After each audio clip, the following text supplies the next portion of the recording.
Yes yes leaders, फिर से मैं आपका स्वागत करना चाहता हूं। जैसा कि आप जानते हैं, माई सेल्फ डॉक्टर विक्रांत, और आज का टॉपिक हमारा है प्रोस्टेट केयर के बारे में। प्रोस्टेट को कैसे हम बेहतर तरीके से उसकी हेल्थ की केयर कर सकते हैं, उसकी बेटर फंक्शनिंग जैसे जैसे एज बढ़ेगी उसको कैसे हम केयर कर सकते हैं, और क्या क्या सावधानियां बरतनी है, और उसमें डाइट का क्या रोल रहने वाला है, सप्लीमेंट का रोल क्या रहने वाला है, या अदर्स केयर्स का क्या रहने वाला रोल क्या रहने वाला है, इसके बारे में हम डिस्कस करेंगे एक पीपीटी के माध्यम से।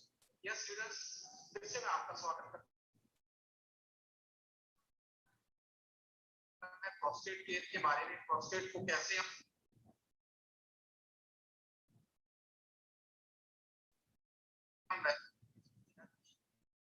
केयर कर सकते हैं, उसकी बेटर फंक्शनिंग जैसे जैसे एज बढ़ेगी।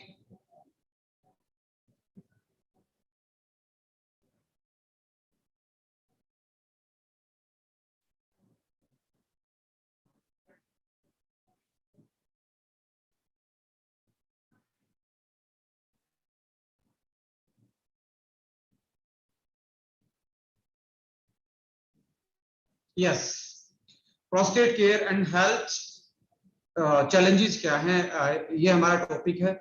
आइए इसको विस्तार से डिस्कस करते हैं। सबसे पहले समझना होगा हमें कि एग्जैक्टली ये प्रोस्टेट है क्या, प्रोस्टेट होती कहाँ है, ये पाई कहाँ जाती है एग्जैक्टली, हमारे शरीर में इसकी लोकेशन क्या है। देखिए, ये ग्लैंड है और वॉलनट यानी कि अखरोट के शेप की होती है। नॉर्मल साइज इसका 3x3x5 सेंटीमीटर अप्रोक्स होता है, और जो इसका लोकेशन है यूरिन ब्लैडर के बिल्कुल नीचे होता है। जैसे कि आप स्क्रीन में देख रहे हैं, ये यूरिन ब्लैडर है जिसको आप पेशाब की थैली भी बोलते हैं। किडनी के नीचे जो जहां पे यूरिन इकट्ठा होता है, जहां पेशाब इकट्ठा होता है, उसके बिल्कुल नीचे जो ये येलो पोर्शन आपको दिख रहा है आपकी स्क्रीन पे, ये होता है प्रोस्टेट ग्लैंड, यूरिन ब्लैडर के बिल्कुल नीचे। यानी कि अब जैसे ही हम इसकी एनाटोमी देखेंगे, हमारे शरीर में ये यूरिन ब्लैडर है, इसके नीचे ये येलो कलर का जो आपको दिख रहा है ग्लैंड, जो अखरोट की शेप का है, इसको बोलते हैं प्रोस्टेट। और जो यहाँ से इसके बीच में से जो नली आ रही है, ये पेशाब की नली है, यानी कि इसको आप यूरेथ्रा बोलते हैं। ये इसके थ्रू ये हमारा यूरिनेशन हो जाता है, राइट।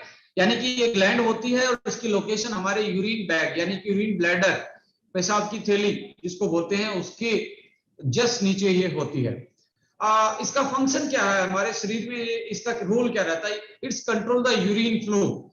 एक तरीके का ये यूरिन की फ्लो को कंट्रोल करती है, कि आपका जब आप मन करते हैं तब आप पेशाब कर पाते हैं। वो कंट्रोल जो होता है जिससे कि स्ट्रीम आती है, पेशाब की एक धार बनती है, वो कहीं ना कहीं उसकी जो प्रेशर है उसको कंट्रोल करने का काम हमारी प्रोस्टेट करती है। दूसरा काम क्या है? Secret seminal fluids. ये सेमिनल फ्लूइड्स क्या है? देखिए, जो हमारे मेल रिप्रोडक्शन के लिए स्पर्म जो होता है, स्पर्म्स के साथ एक म्यूकस टाइप का प्रोडक्ट निकलता है, एक लिक्विड निकलता है जो एक तरीके से स्लिपरीनेस देता है, यानी कि स्पर्म को मूवमेंट करने के लिए, यानी कि स्पर्म अच्छे से फर्टाइल एग तक पहुंच पाए, उसको उसके मीडियम के लिए जो फ्लूइड रिलीज होता है वो सेमिनल फ्लूइड बोला जाता है। उस फ्लूइड को सिक्रेट करवाने का काम भी, ये सिक्रेट भी निकल, ये सिक्रेशन होता है इस ग्लैंड के माध्यम से। यानी कि स्पर्म की हेल्थ भी डिपेंड करेगी आपकी प्रोस्टेट की हेल्थ पे। सीमेन इजेक्शंस आउटवर्ड, सीमेंस का इजेक्शन भी जो जिसको हम वीर्य बोलते हैं, वो भी कंट्रोल होता है, इसका इजेक्शन भी कंट्रोल होता है प्रोस्टेट से। तो इसके फंक्शन में दिक्कत क्या आती है? जैसे जैसे हमारी एज बढ़ती है तो इसकी कंडीशन चेंज होती है। यंगस्टर एज में नॉर्मल साइज का होता है, और जैसे ही हमारी एज बढ़ती है, जैसे ही हम वी आर ग्रोइंग ओल्ड, जैसे हम 40 प्लस होते हैं, तो सबसे पहला माइनर चेंज आता है जिसको आप प्रोस्टेट एनलार्जमेंट के नाम से जानते हैं। हिंदी भाषा में इसको हरियाणा में या आसपास के एरिया में गदूद भी बोला जाता है। और बहुत सारे लोगों का आपको सुना होगा, इसका ऑपरेशन होता है विद जैसे उनकी 40, 50, 60 के बाद आम ये एक तरीके का प्रोस्टेट एनलार्जमेंट का डिसऑर्डर हमें देखने को मिलता है।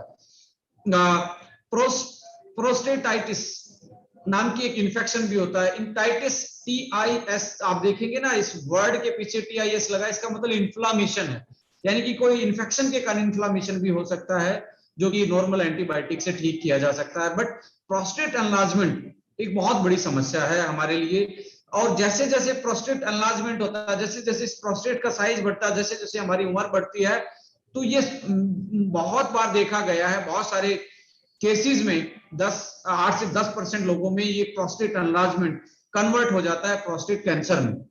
सो आप सबसे पहले हम जानेंगे what is the prostate enlargement. आप देखेंगे इसको हम बेनिन प्रोस्टेट हाइपरट्रोफी बोलते हैं, इसका नाम BPH, इस बीमारी को बेनिन प्रोस्टेट हाइपरट्रोफी, इसका मतलब है non cancerous growth. Non cancerous मतलब बिना कैंसर की वो ट्यूमर जो बन जाता है, वो साइज बढ़ जाता है, बट कैंसर नहीं है पर साइज बढ़ा हुआ है, इसको हम BPH बोलते हैं। और ये सभी आदमियों को इंपैक्ट डालता है, इसका इफेक्ट जो पड़ता है 50+ जितने भी मेल हैं उन सभी को प्रोस्टेट, चाहे वो साइज हल्का सा इंक्रीज होता जरूर है। यानी कि आप इस साइड देख रहे हैं, जो लेफ्ट साइड में है ये नॉर्मल प्रोस्टेट का आप साइज देख रहे हैं। जैसे जैसे उम्र बढ़ी, अनलॉर्ज प्रोस्टेट हुआ, यानी कि प्रोस्टेट का साइज बढ़ा, तो ये बड़े आप ये राइट साइड में देख रहे हैं अनलॉर्ज प्रोस्टेट का साइज, यानी कि BPH जो बढ़ा हुआ प्रोस्टेट का साइज आप इधर देख रहे हैं। जैसे ही साइज बढ़ता है तो एग्जैक्टली होता क्या है, साइज बढ़ेगा तो इसकी इलास्टिसिटी में गिरावट आएगी, यानी कि इसकी इलास्टिसिटी कमजोर हो जाएगी, और आपका यूरिन फ्लो जो आप पेशाब करते हैं उस पे जो कंट्रोल है आपका छूटता जाएगा,